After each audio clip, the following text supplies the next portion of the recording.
में जब तक कर्मातीत अवस्था आवे, क्या तब तक ये अंत तक तूफान आते रहे और कर्मों से अतीत, कर्मों से क्रॉस करने वाली स्टेज जब आ जाएगी तो क्या होगा? तूफान आना बंद हो जाएंगे। और कर्मातीत अवस्था के बाद फिर जब तूफान आना बंद हो जाएंगे तो क्या होगा?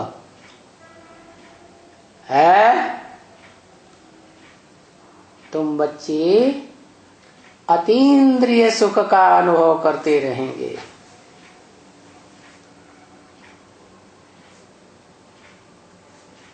तो पीछे ये तूफान आ गया ना, सब कुछ बंद होगा।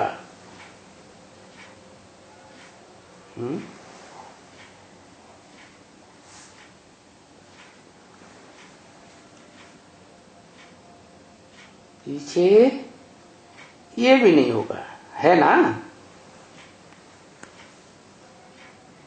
एक जरी जरी कोई भी तूफान की कुछ भी नहीं होगा।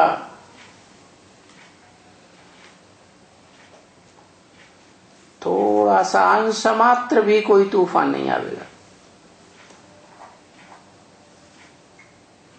बड़ा नशा उस समय में होगा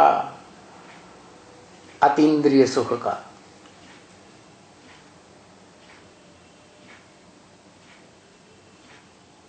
क्योंकि इंद्रियां देह के अंग हैं, चाहे ज्ञान इंद्रियां हो चाहे कर्म इंद्रियां हो।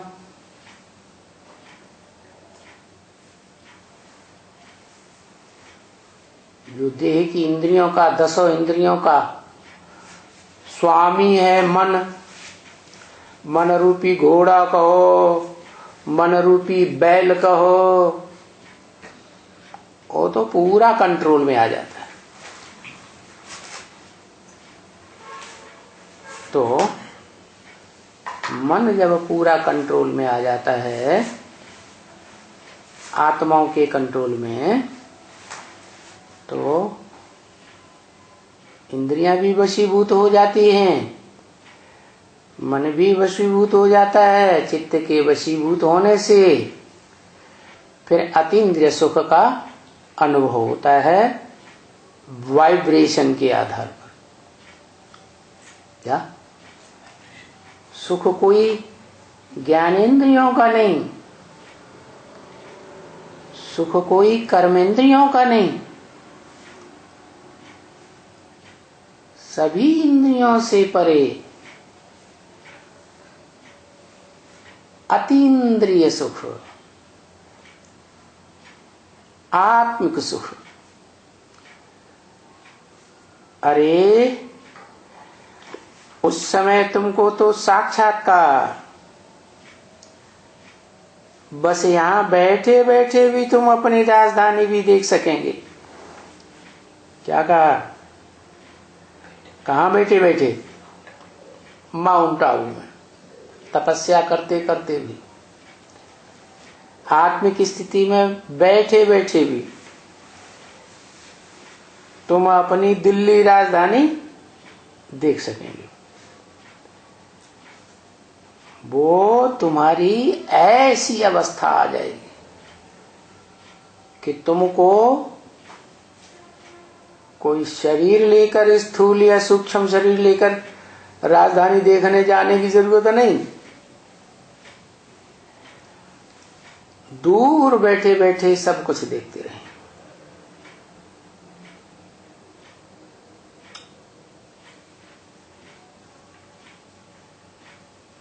विनाश भी जल्दी जल्दी देखते रहेंगे। क्या कहा है? राजधानी भी देखेंगे और दुख की दुनिया भी देखेंगे। इसलिए बोला जिसने अंत किया उसने सब कुछ किया, और वो अंत आने से पहले ही जो शरीर छोड़ के चले गए एक्ट, उन्होंने समझो कुछ नहीं किया।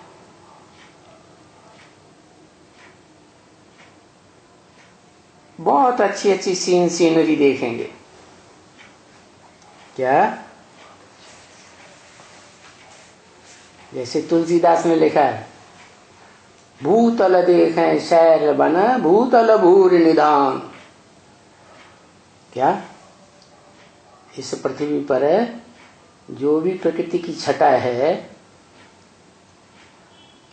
पहाड़ों में, जंगलों में या पृथ्वी के तल्ले में,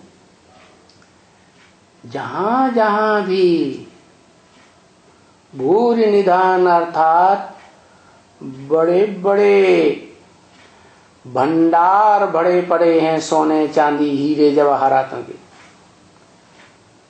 वो सब एक जगह बैठे बैठे देखते रहेंगे।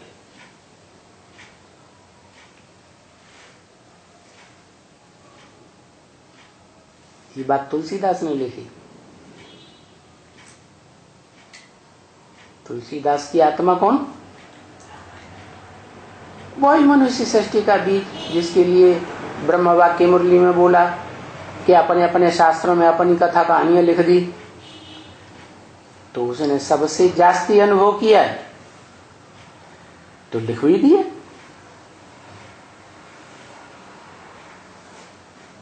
कैसे देखते रहेंगे? क्यों? क्योंकि नजदीक में आ गए हैं। क्या? शिव समान स्टेज में आ गए हैं। निराकारी, निर्विकारी, निरहंकारी शिव के समान बन गए हैं नंबरवार, तो बहुत नजदीक देखते रहेंगे।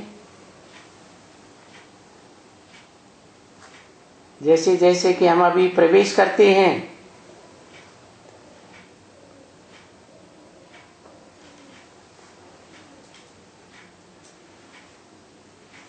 किसने बोला? जैसे कि हम अभी प्रवेश करते हैं, अभी माने कब? संगम में। और हम किसने बोला? एक ने बोला या कम से कम दो ने बोला? कौन कौन दो है? प्रवेश करने वाली आत्मा कौन कौन? मुकर्रर रथ में एक शिव और एक ज्ञान चंद्रमा ब्रह्मा सूक्ष्म शरीर से, तो दो हो गए। इसलिए बोला जैसे कि हम अभी संगम में प्रवेश करते हैं, तो ये तो अभी तुम बच्चों को तो ये कॉमन बात है ना कि अभी हमको जाना है घर,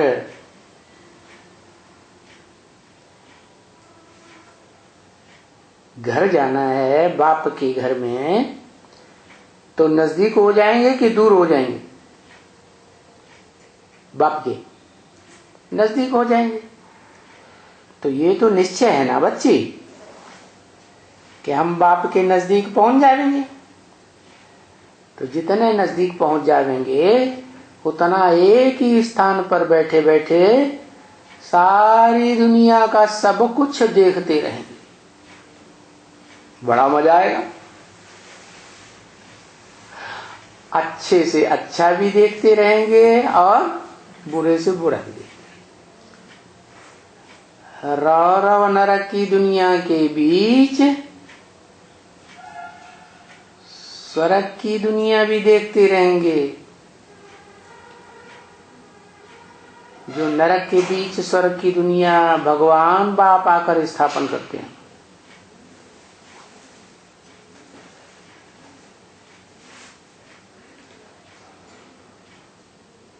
तो बिल्कुल अच्छी बिल्कुल अच्छी निश्चय की बात है कि अभी हमको घर जाना है ऐसी मजेदारी देखने के लिए,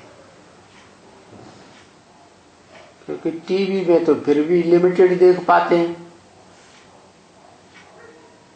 फिर क्या होगा, जब बाप के नजदीक पहुंचेंगे तो दुनिया में अनलिमिटेड देखेंगे, जो देखना चाहें सो देखेंगे।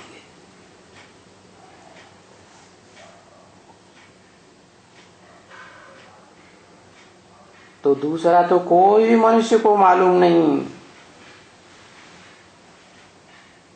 कि हमको घर जाना है।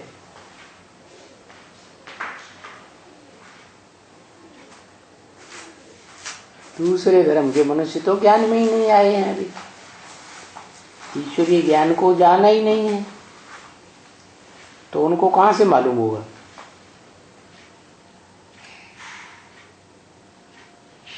कि कौन से घर की बात है, आत्मा का घर कहाँ होता है, ये पंचभूतों से बने शरीर का घर कहाँ है।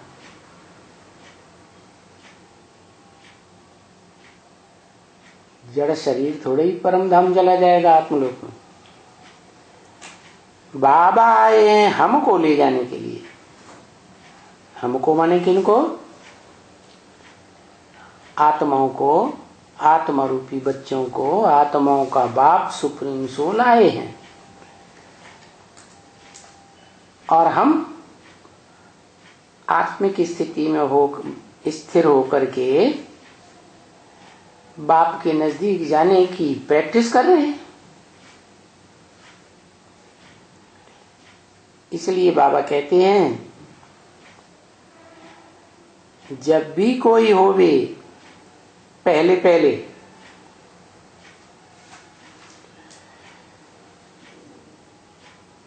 उनको तो गीता में पहले अक्षर ही बड़े अच्छे हैं।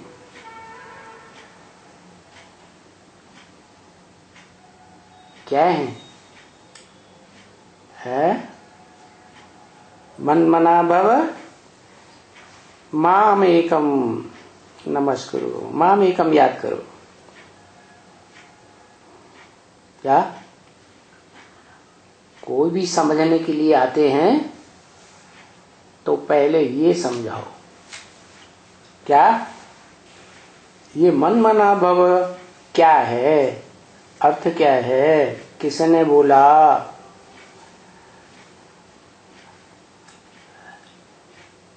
मेरे मन में समा जा, निराकार शिव ने बोला, या निराकार शिव जिसमें प्रवेश करता है उसको मन होता है।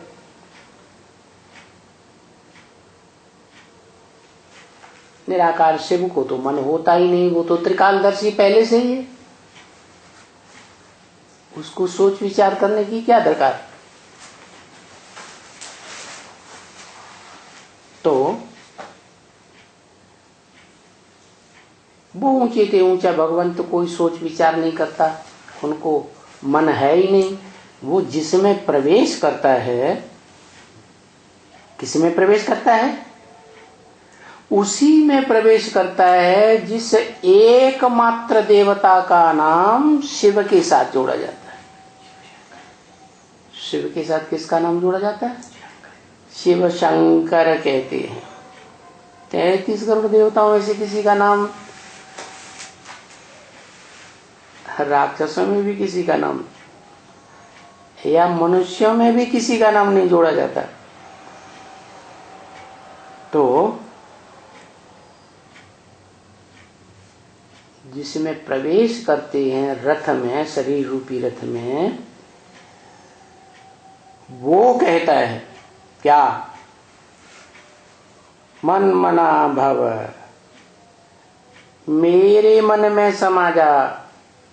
क्योंकि वो पुरुषार्थ करते करते ऐसी स्टेज पकड़ लेता है कि जब चाहे तो मन के संकल्पों को रोक दे और बिंदु आत्मा की याद में स्थिर हो जाए।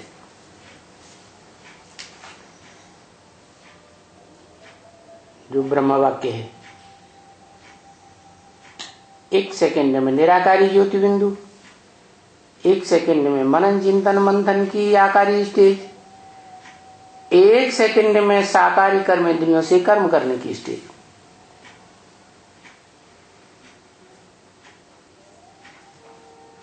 जब चाहे जैसे चाहे परिवर्तन करे।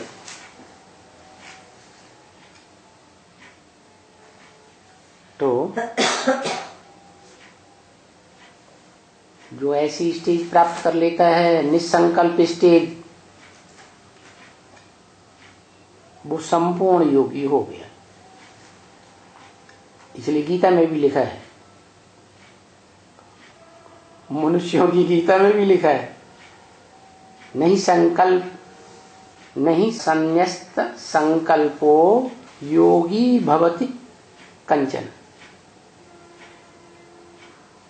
जिसने सारे संकल्पों का त्याग नहीं किया है, वो योगी नहीं होता। नहीं असन्यस्त संकल्पो योगी भवति कंचन। जिसने संकल्पों को त्याग नहीं किया है, निसंकल्प स्टेज धारण नहीं की है, वो योगी कैसे हो सकता है? तो बोला माम एकम याद करो, मुझे एक को याद करो जो अपनी भ्रकुटी में सिर्फ ज्योति बिंदु आत्मा की स्थिति में स्थिर हो जाता है, निसंकल्प स्टेज बन जाती है, दूसरा कोई संकल्प नहीं। माम एकम याद करो, कोई दूसरे को याद न करो। माम एकम माने मुझे एक आत्मा को याद करो है? शिव को याद न करें, क्योंकि शिव तो इस सृष्टि पर पार्ट नहीं बजाता, उसको याद करेंगे तो हम भी कैसे बन जाएंगे? सदाकाल है, निराकारी दुनिया में पड़े रहेंगे। वहां तो जैसे सुसुप्ति, कोई सुख का अनुभव नहीं, कोई दुख का अनुभव नहीं। और आत्मा चाहती क्या है? सुख चाहती है कि दुख चाहती है कि सदा शांत पड़े रहना चाहती है।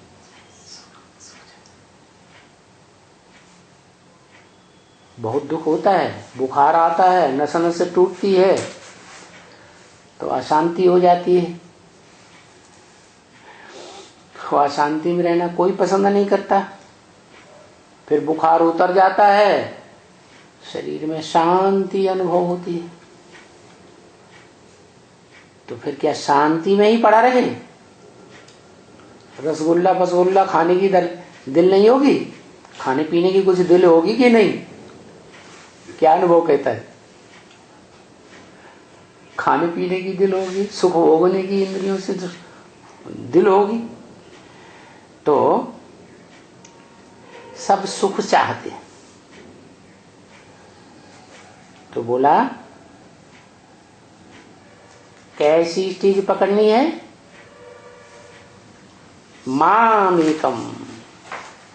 जैसे मनुष्य सृष्टि की बाप की स्टेज बनती है, क्या क्या स्टेज बनती है?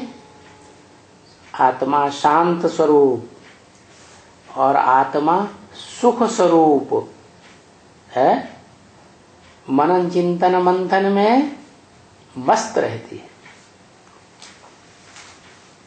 तो सुखी होती है कि दुखी होती है? सुखी ही होती है। और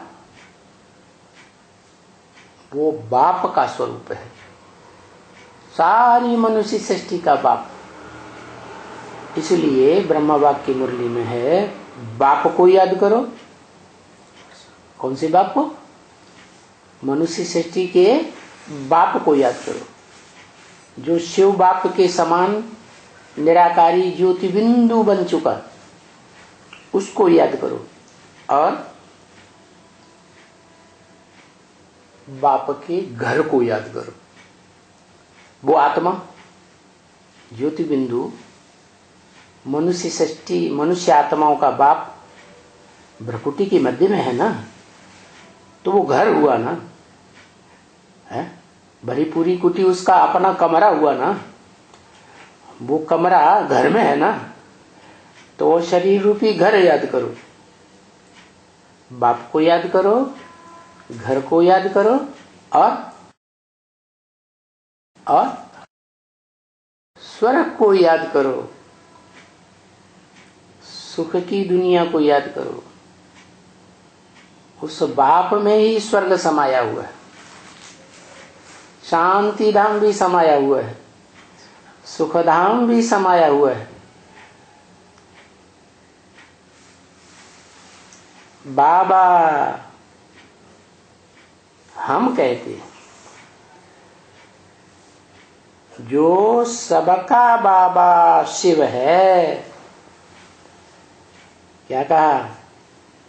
ये बात कौन कहते हैं? है बाबा।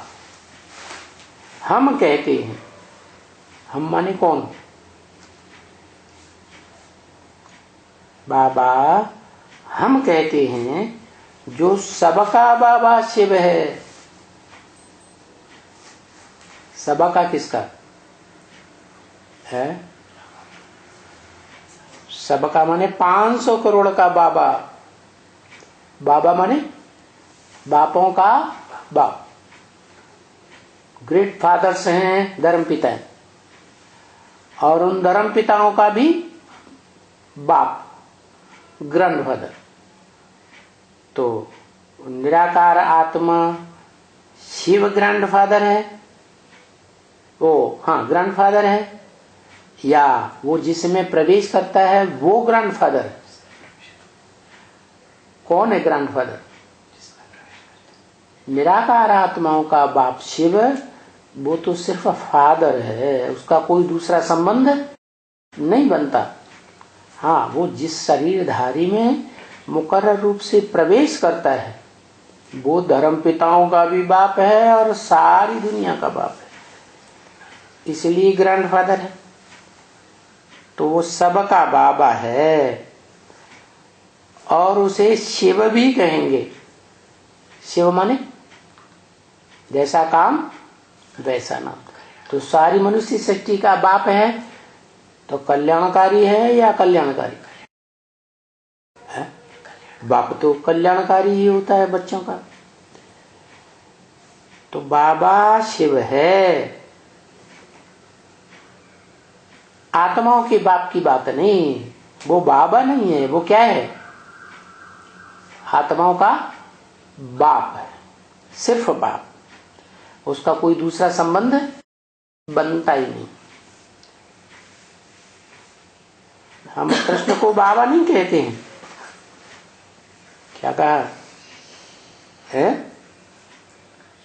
हम सतयुग का जो बच्चा 16 कला संपूर्ण कृष्ण है, उसको बाबा नहीं कहते हैं। वो कोई भगवान नहीं है, वो तो देवता है 16 कला संपूर्ण। 16 कला संपूर्ण बनने वाला है या बनाने वाला भगवान है? बनने वाला है। इसलिए ये कहना रॉन्ग है कि कृष्ण भगवान है।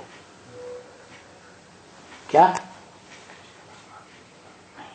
कृष्ण छोटा बच्चा राजयोग सिखाने वाला भगवान नहीं हो सकता। बच्चा क्या राज की बात जानेगा। ये शिव बाबा कहते हैं क्या, मैं पतित पावन हूं। कौन कहता है? शिव बाबा कहते हैं या शिव बाप कहते हैं? कौन कहते हैं? बाबा कहा जाता है, साकार निराकार के मेल को बाबा कहा जाता है। और जो सिर्फ निराकार है वो तो आत्माओं का बाप है, निराकारी आत्माओं का निराकारी बाप। तो निराकारी आत्माएं जो शरीर में रहती हैं वो मनुष्यों का बाप, जिसे शिव बाबा कहा जाता है, वो कहते हैं मैं पतित पावन हूं।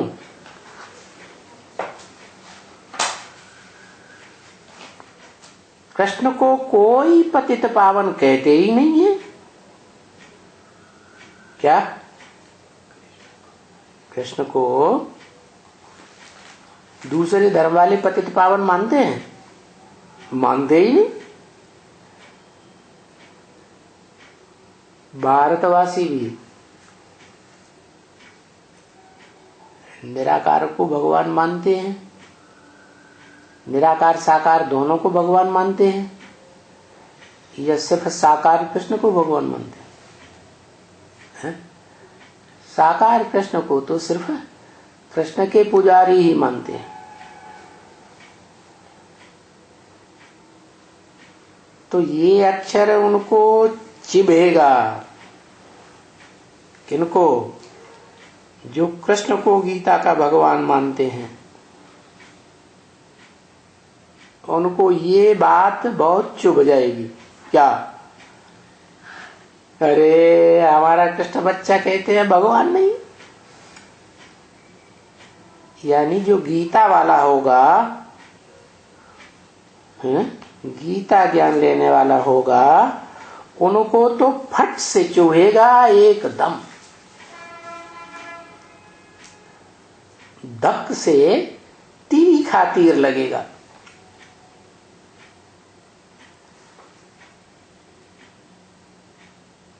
अब ये बात सुनाई ना, क्या कि गीता का भगवान साकार कृष्ण 16 कला संपूर्ण नहीं है। जिस कृष्ण को तुम भगवान समझते हो कि द्वापर के अंत में आया और पापी कलयुग की स्थापना करके चला गया, वो भगवान कैसे हो सकता है? अरे भगवान को अंग्रेज लोग भी मानते हैं हेवनली गॉडफादर, हेवन का रचने वाला। तो पापी कलयुग रच के चला गया, वो भगवान कैसे हो सकता है? ये बात अगर तुमने सुना दी कि कृष्ण गीता का भगवान नहीं है, तो फिर कोई भी ज्यादा प्रश्न उत्तर नहीं पूछेगा। बस पीछे निश्चय हो गया कि इनको बाप पढ़ाते हैं ना। क्या ये जो हमको नई बातें सुनाते हैं, इनको कौन पढ़ाते हैं? सारी मनुष्य सृष्टि का बाप पढ़ाते हैं।